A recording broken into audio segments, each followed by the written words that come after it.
Jazz food and ട്രാവൽസിലെ പുതിയൊരു റെസിപ്പിയിലേക്ക് എല്ലാവർക്കും സ്വാഗതം. നമ്മൾ ഇന്നിവിടെ ഉണ്ടാക്കാൻ പോകുന്നത് അടിപൊളി ഇളനീർ ചിക്കൻ്റെ റെസിപ്പിയാണ്.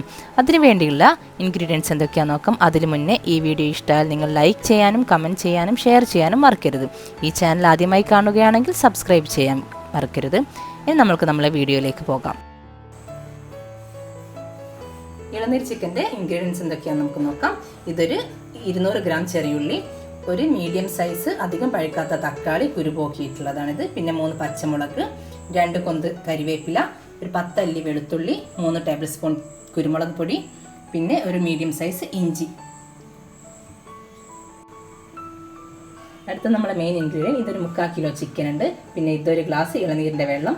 പിന്നെ ഇത് ഇളനീരിൻ്റെ കാമ്പ്, നല്ല കട്ടിയുള്ള കാമ്പ്. ഇളനീരിൻ്റെ നടുവിൽ ചെറിയ കട്ടിയില്ലാത്ത കാമ്പ് 10 കഷ്ണം കാഷ്നട്ട്. ആദ്യമായി നമുക്ക് ഈ കട്ടിയുള്ള ഇളനീരിൻ്റെ കാമ്പ് ഒന്ന് മിക്സിയിലിട്ട് അരച്ച് സൈഡിലേക്ക് മാറ്റി വെക്കാം.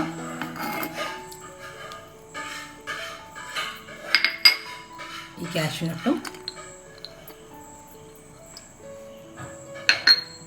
പിന്നെ ഇളനീരിൻ്റെ കുറച്ച് വെള്ളവും കൂടി മിക്സ് ചെയ്യാം.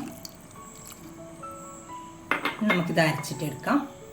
നമ്മൾ ഇളനീരും കാഷ്നട്ടും ഇളനീരിൻ്റെ വെള്ളവും കൂടി അരച്ചത് നല്ല പേസ്റ്റ് രൂപത്തിലായിട്ടുണ്ട്. ഇതിന് നമുക്ക് മാറ്റി വെക്കാം. ആദ്യം നമുക്ക് കുറച്ച് വെളിച്ചെണ്ണ ഒഴിക്കാം. അതിനുശേഷം നമുക്ക് ഇതിലേക്ക് അരിഞ്ഞു വെച്ച് ചെറിയുള്ളി അരിയാം.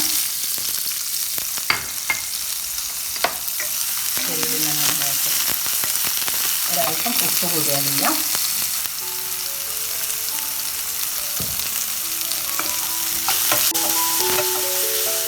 നല്ല മീഡിയം ഫ്ലെയിമിൽ വെച്ചിട്ട് വേണം ഇത് ചെയ്യാൻ വേണ്ടിയിട്ട്.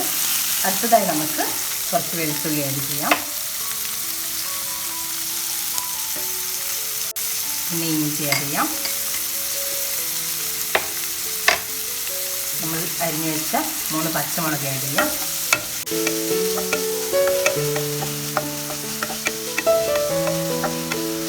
ഇത് നമ്മൾ അധികം സ്പൈസസ് ഒന്നും ആഡ് ചെയ്യുന്നില്ല. അടുത്തത് നമുക്ക് കരിവേപ്പില ആഡ് ചെയ്ത് കൊടുക്കാം. നമുക്ക് എനിക്ക് ഒഴിച്ച് വെച്ച് 3 ടേബിൾ സ്പൂൺ കുരുമുളക് പൊടി കൂടി ആഡ് ചെയ്യാം. അത് നിങ്ങളുടെ എരിവിനനുസരിച്ച് ആഡ് ചെയ്താൽ മതി. നമ്മളുടെ ചിക്കനും ആഡ് ചെയ്യാം.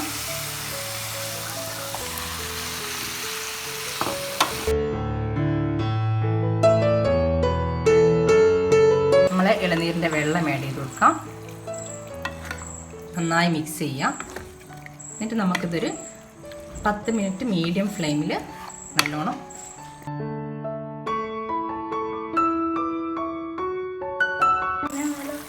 അടുത്തതായിട്ട് നമുക്ക് തക്കാളി ഇടാം. അതിനുശേഷം ഇത് അടച്ചു വെച്ച് ഒരു 10 മിനിറ്റ് മീഡിയം ഫ്ലെയിമിൽ വേവിച്ചെടുക്കാം.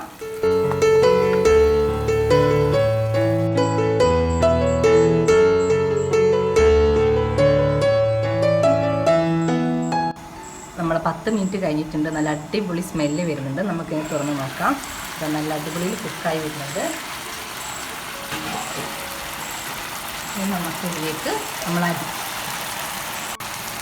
നമുക്ക് ഇതിലേക്ക് നമ്മൾ അരച്ച് വെച്ച കാഷ്നട്ടും ഇളനീരിൻ്റെ വെള്ളവും കൂടി അരച്ച് വെച്ച ആ പേസ്റ്റ് ആഡ് ചെയ്ത് കൊടുക്കാം.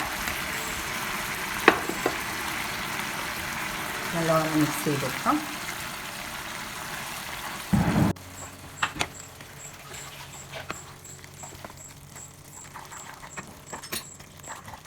നമ്മൾ ചിക്കൻ നല്ല കുറുകി വരുന്നുണ്ട്. ഒരു കുറച്ചുകൂടി വെള്ളം ഒഴിച്ചു കൊടുക്കുന്നുണ്ട്. ഇത് ഞാൻ കഴിച്ചത് കോഴിക്കോട് ബീച്ച് സൈഡിലൊരു ഇക്കായിസ് റെസ്റ്റോറൻ്റ് ഉണ്ട്. ഒരു ഇളനീരിൻ്റെ ഉള്ളിലൊക്കെ സെർവ് ചെയ്ത് കണ്ടപ്പോൾ തന്നെ നമ്മളെ മനസ്സങ്ങോട്ട് നിറയും. അത്രയും നല്ല, പിന്നെ ടേസ്റ്റും ഒന്നും പറയണ്ട. ഈ വേറെ സ്പൈസസ് ഒന്നും വരുന്നില്ലെങ്കിലും കുരുമുളകിൻ്റെ ഇതും 3 പച്ചമുളകൊക്കെയുള്ള എരിവും ഉണ്ട്. പക്ഷെ നല്ലൊരു പത്തിരിക്കൊക്കെ ഉള്ള നല്ലൊരു കോമ്പിനേഷൻ. തീരെ നമ്മൾ പ്രതീക്ഷിക്കുന്നില്ല ഇളനീരിൻ്റെ ഉള്ളിലൊക്കെ ഒരു കറി. ആ ഒരു ഇതൊക്കെ നമുക്ക് ഇമാജിൻ ചെയ്യാൻ പറ്റില്ല ആ ഒരു ടേസ്റ്റ് ഒന്നും. പക്ഷേങ്കിൽ എന്തായാലും ട്രൈ ചെയ്ത് നോക്കണം. അത്രയും അടിപൊളി ടേസ്റ്റുള്ളതാണ്. ഇനി നമ്മൾ നേരത്തെ എടുത്ത് വെച്ച നടുവിലുള്ള ഇളനീരിൻ്റെ പീസുകൾ ഇടാം. ഇത് ലാസ്റ്റ് കടിക്കാൻ വേണ്ടിയിട്ട് കിട്ടും നമ്മൾ ഇളനീർ ഡെക്കറേറ്റ് ചെയ്ത് കഴിഞ്ഞിട്ട് ചെയ്യുമ്പോൾ. ഇനി നമുക്കിത് സെർവിങ് ഡിഷിലേക്ക് മാറ്റാം. ഇനി നമുക്ക് കറി സെറ്റ് ചെയ്യാം. അതിന് വേണ്ടിയിട്ട് ഞാൻ ഒരു ഇളനീര് ഇങ്ങനെ അടി കട്ട് ചെയ്യിപ്പിച്ചിട്ടുണ്ട്, മേലയിലും കട്ട് ചെയ്യിപ്പിച്ചിട്ടുണ്ട്. നമ്മൾക്കിത് ഇളനീരിൻ്റെ ഇതിലേക്ക് കറി നല്ലോണം ഫുള്ളായിട്ടും ഒഴിച്ചിട്ട് കൊടുക്കാം. ഇനി നല്ല ഇത് നല്ല നമുക്ക് അറേഞ്ച് ചെയ്തിട്ട് ഞാൻ ഇന്ന് 10ൻ്റെ കൂടെയാണ് ഇത് കഴിക്കാൻ പോകുന്നത്.